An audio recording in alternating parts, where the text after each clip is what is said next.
Hello student, मेरा नाम है प्रशांत रघुवंशी और आज हम लोग जीपैट स्पेशल सीरीज़ में एक ऐसा टॉपिक लेकर के आए हैं जिस पे ये जो लेक्चर है ये बी फॉर्म से लेकर के एम फॉर्म फार्माकोलॉजी के स्टूडेंट्स के लिए काफ़ी यूज़फुल होगा। ट्रस्ट करिए, इस तरह से ये टॉपिक अभी तक आपने नॉर्मल बुक्स में अपने से शायद रीड नहीं किया होगा।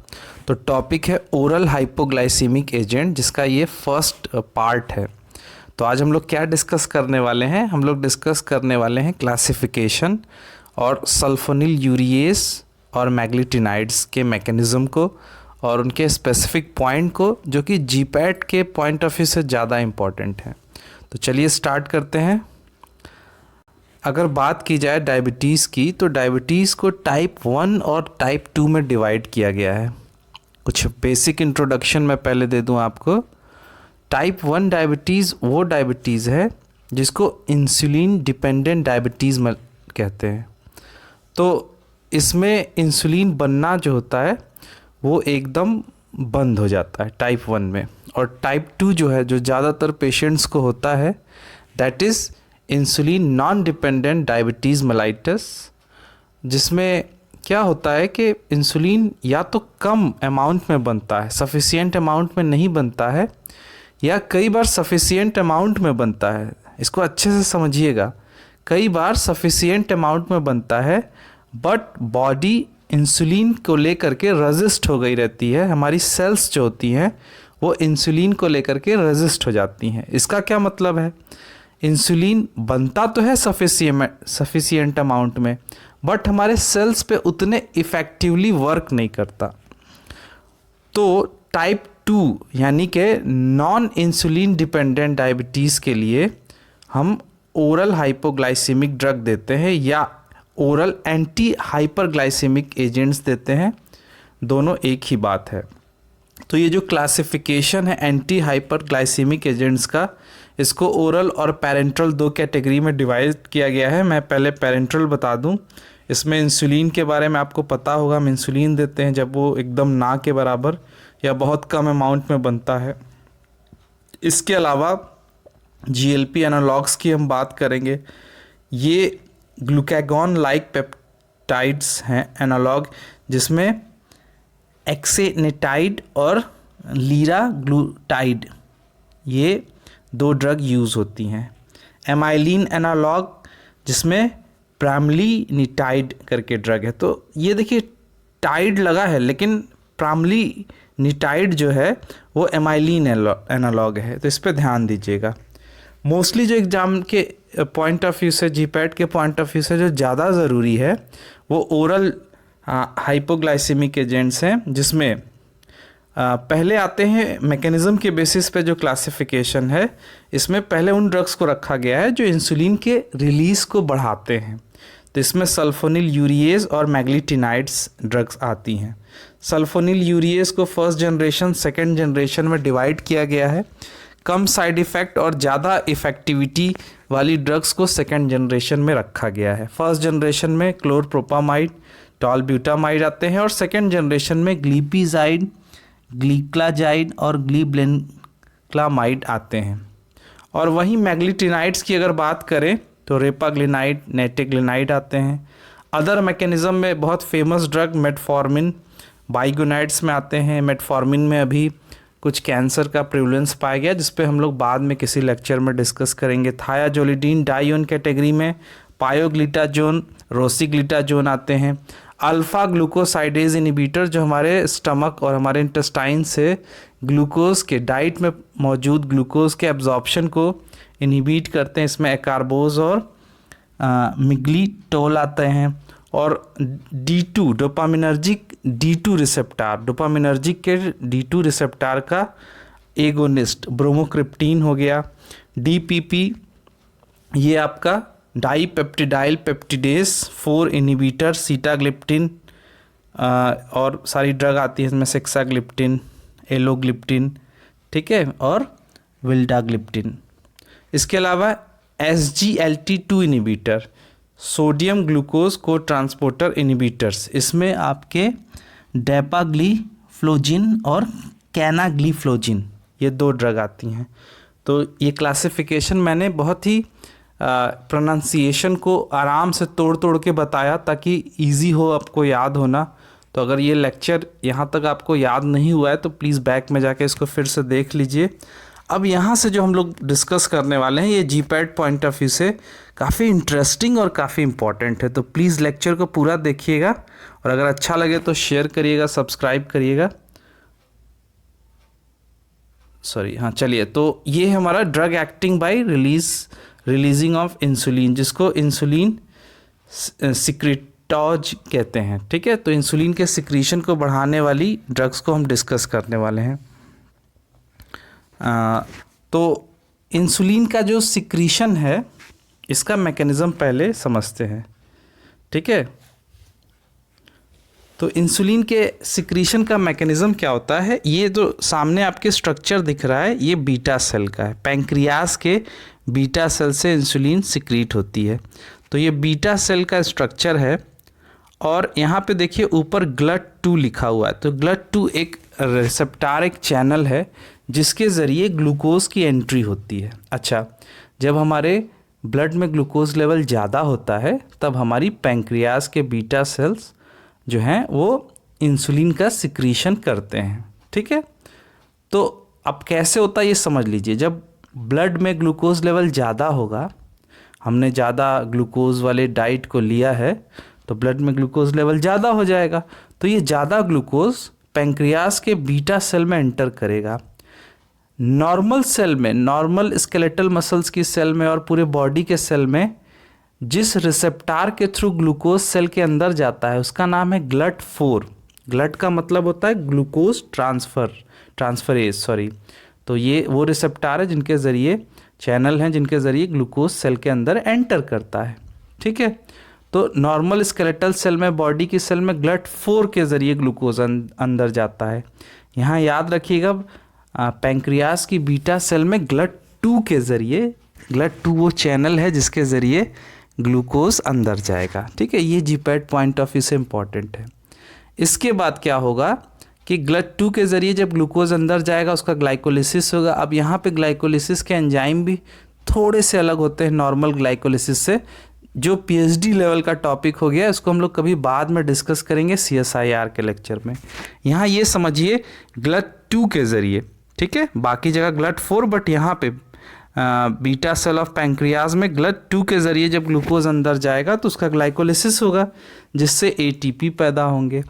अब यहाँ पे एक पोटेशियम चैनल होता है जिस पे ATP जो होता है वो निगेटिव वे में वर्क करता है, यानी जितना ज़्यादा ATP रहेगा उतना पोटेशियम चैनल बंद हो जाएगा।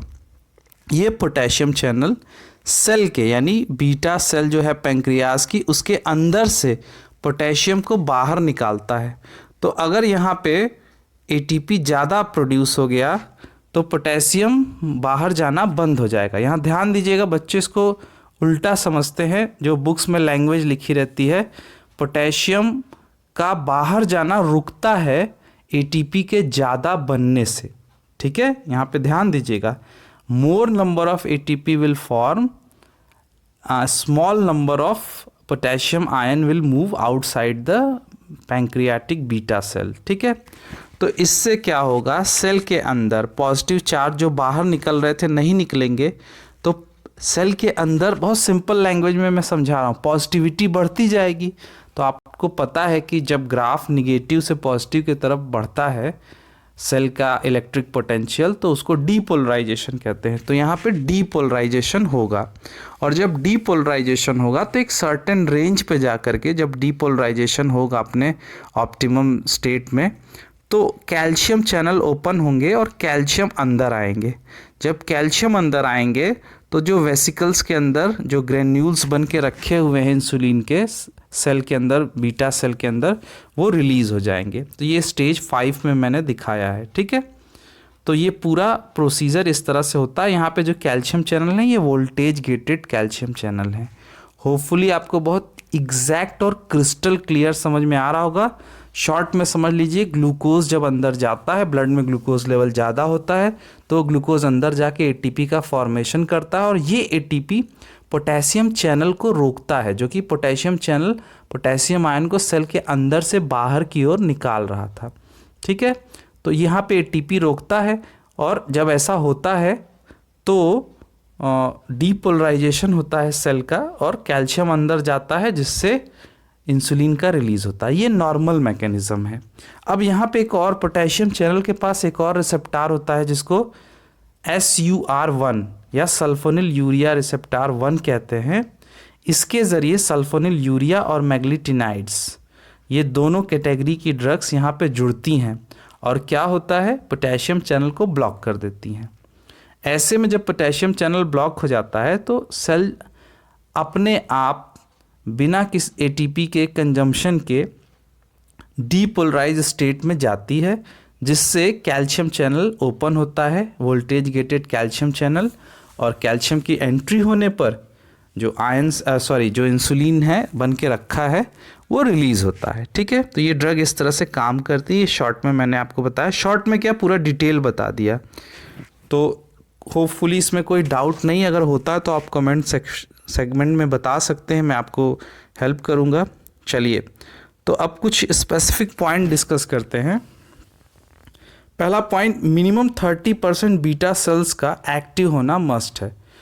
एज के साथ, जेनेटिक फैक्टर की वजह से और डिजीज़ की वजह से अगर बीटा सेल्स का डिस्ट्रक्शन स्टार्ट हो गया है डायबिटीज़ के केस में, तो अगर 100% बीटा सेल डिस्ट्रक्ट कर गए होंगे तो ये दवाएं काम नहीं करेंगी। तो 30% बीटा सेल्स का एक्टिव रहना, लाइव स्टेट में रहना, लिविंग स्टेट में रहना ज़रूरी है। ठीक है, मिनिमम। इससे ज़्यादा बीटा सेल अगर हेल्दी हैं तो और अच्छी बात है। लिमिटेशन क्या है, ये दवाएं चाहे वो सल्फोनिल यूरिएज हो चाहे मैग्लीटिनाइड्स हो, ये हाइपोग्लाइसीमिक स्टेट में ले जाती हैं। ठीक है, अब कुछ खास पॉइंट डिस्कस कर लेते हैं। सल्फोनिल यूरिएज में except glyburide all safe in renal failure. ठीक है, तो ग्लाइबुराइड को छोड़ करके याद रखिए, ग्लाइबुराइड को छोड़ करके सारी की सारी सल्फोनिल यूरिएज दवाएं जो हैं वो सेफ़ हैं। किस कंडीशन में, आपके रीनल फेलियर के पेशेंट में। तो अगर किसी की किडनी फेल कर रही है यानी रीनल फेलियर का केस है, ऐसे में उस पेशेंट को अगर हमको डायबिटीज़ भी है और हमको देना है सल्फोनिल यूरिएज, तो ग्लिबुराइड को छोड़ करके बाकी कोई भी ड्रग हम प्रेफर कर सकते हैं। और अगर हम मैग्लीटिनाइड की बात करें तो नेटाग्लिनाइड और repaglinide all are safe in renal failure.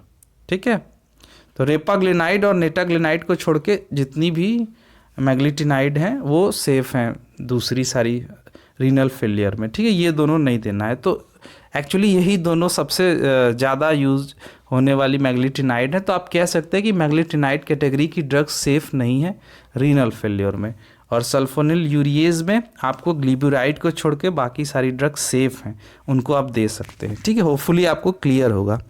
फिर वेट गेन करता है। अभी हम बाद में नेक्स्ट सेशन में इसी के पार्ट 2 में हम बाइगुनाइड पढ़ेंगे तो वो वेट कम करता है। ठीक है, तो ओबेस पेशेंट को ये नहीं देना है। ओबेस पेशेंट को जिनको ओबेसिटी है उनको हम दूसरी बाइगुनाइड्स देंगे। सल्फोनिल यूरिएज नहीं देना है क्योंकि ये वेट गेन करता है। तो ओबेसिटी वाले पेशेंट को, जिसको अब ज़्यादातर उन लोगों को जिनको ओबेसिटी है, मोटापा है, ऐसे लोगों को डायबिटीज़ होने के चांसेस ज़्यादा रहते हैं। उसके रीज़न हम बाद में डिस्कस करेंगे।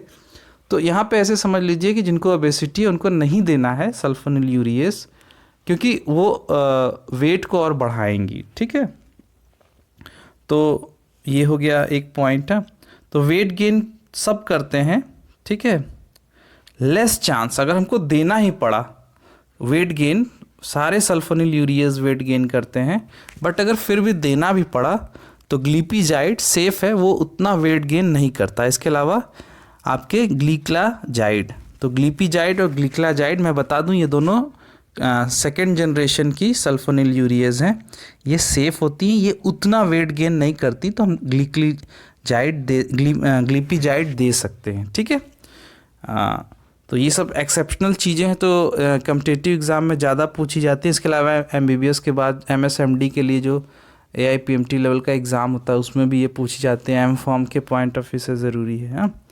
इसके अलावा फिर अगला पॉइंट है all cause hypoglycaemic, maximum hypoglycaemia जो फर्स्ट जनरेशन और सबसे पहली सल्फोनिल यूरिएज थी क्लोरप्रोपामाइड उसके साथ पाया जाता है, और सेकेंड जनरेशन में ग्लाइबुराइड के साथ पाया जाता है। ठीक है, ग्लाइबुराइड भी हाइपोग्लाइसीमिक स्टेट बहुत ज़्यादा लाता है। ठीक है, क्लोरप्रोपामाइड जो है एडिशनल इफेक्ट देता है, ये इंपॉर्टेंट है। क्या क्या एडिशनल इफेक्ट देता है? डाइल्यूशनल हाइपोनेट्रीमिया कॉज करता है, जिसको एडीएच लाइक एक्शन कहते हैं। एडीएच यानी एंटी डायरेटिक हार्मोन्स, तो ये क्या करता है? यूरिन का फ्लो बढ़ा देता है। ठीक है, तो उस तरह का इफेक्ट देगा। उसके अलावा कोलेस्टैटिक जॉइंडिस, जो कि एक टाइप है जिसमें गॉल ब्लैडर में ब्लॉकेज की वजह से जॉइंडिस होता है, गॉल ब्लैडर में ब्लॉकेज की वजह से होने वाला जॉइंडिस, तो कोलेस्टैटिक जॉइंडिस कॉज करता है। ये मैं इसको ऐसे समझिए कि क्लोरप्रोपामाइड के ये सब एडिशनल इफेक्ट हैं। तो अगर किसी को जॉइंडिस है या कोलेस्टैटिक जॉइंडिस है तो उसको क्लोरप्रोपामाइड नहीं देते हैं। ठीक है, ये उसका साइड इफेक्ट है, एक एक्स्ट्रा इफेक्ट है। डाइसल्फिराम इफेक्ट देता है, यानी कि अल्कोहल इंटॉलरेंस बढ़ जाता है, अल्कोहल के मेटाबॉलिज्म को हिंडर करता है। तो अगर किसी ने अल्कोहल के साथ क्लोरप्रोपामाइड ले लिया, ठीक है, तो क्या होगा?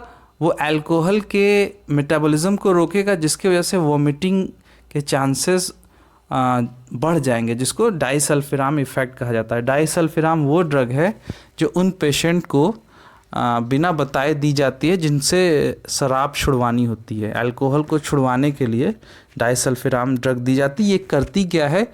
ये अल्कोहल इंटॉलरेंस कॉज करती है, अल्कोहल के मेटाबॉलिज्म को रोक करके, जिसको हम फर्दर कभी किसी लेक्चर में डिस्कस करेंगे। इसके अलावा ग्लिक्लाजाइड जो है ये एडिशनल एंटी प्लेटलेट एक्शन देता है। तो हाइपरलिपिडेमिक स्टेट में अगर कोई पेशेंट है जिसका कोलेस्ट्रॉल लेवल बढ़ रहा है, ब्लड में क्लॉटिंग ज़्यादा हो रहा है, उसके चांसेस बढ़ गए हैं, तो ऐसे में साथ में डायबिटीज़ है, तो ये स्पेसिफिक पॉइंट है। ग्लिक्लाजाइड अच्छी सेकेंड जनरेशन की बहुत अच्छी ड्रग है, बिकॉज एंटी प्लेटलेट एक्शन इसमें है। ठीक है, फिर ग्लीमेप्राइड, ठीक है, ग्लीमेपिराइड स्कीमिक आपके रिकंडीशनिंग करता है, ग्लीमेपिराइड।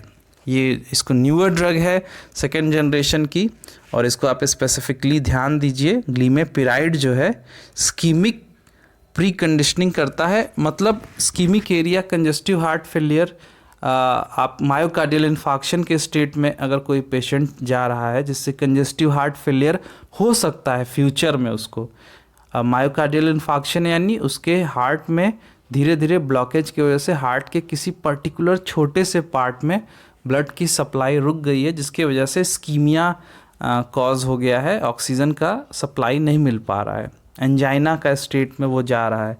तो ऐसे में उस एरिया में ब्लड की सप्लाई को बढ़ाने के लिए, ऑक्सीजन ब्लड दोनों की सप्लाई को बढ़ाने के लिए ये ड्रग यूज़ होती है। तो साथ में, क्योंकि ये एंटी डायबिटिक ड्रग है, साथ में ये एडिशनल एक्शन इसका है। तो होपफुली आपको अच्छा लगा होगा, समझ में भी आया होगा। ये लेक्चर थोड़ा सा काफ़ी कंडेंस है, तो इसको आप एक बार और देखेंगे तो मच बेटर होगा, स्पेशली मैकेनिज़्म पार्ट। और अगर अच्छा लगा तो सब्सक्राइब करिए, शेयर करिए, लाइक करिए, कमेंट सेगमेंट में बताइए कि आपको कैसा लगा और आप और किस टॉपिक पे चाहते हैं। होपफुली बहुत जल्दी मैं लेक्चर नहीं बना पा रहा हूँ, फिर भी हर 2 दिन पे कोशिश करूँगा एक लेक्चर बनाऊँ। और स्पेसिफिकली ये लेक्चर डिज़ाइन किया गया है जीपैट के एग्ज़ाम के पॉइंट ऑफ व्यू से, तो होपफुली आपको हेल्प करेगा। Thanks for watching.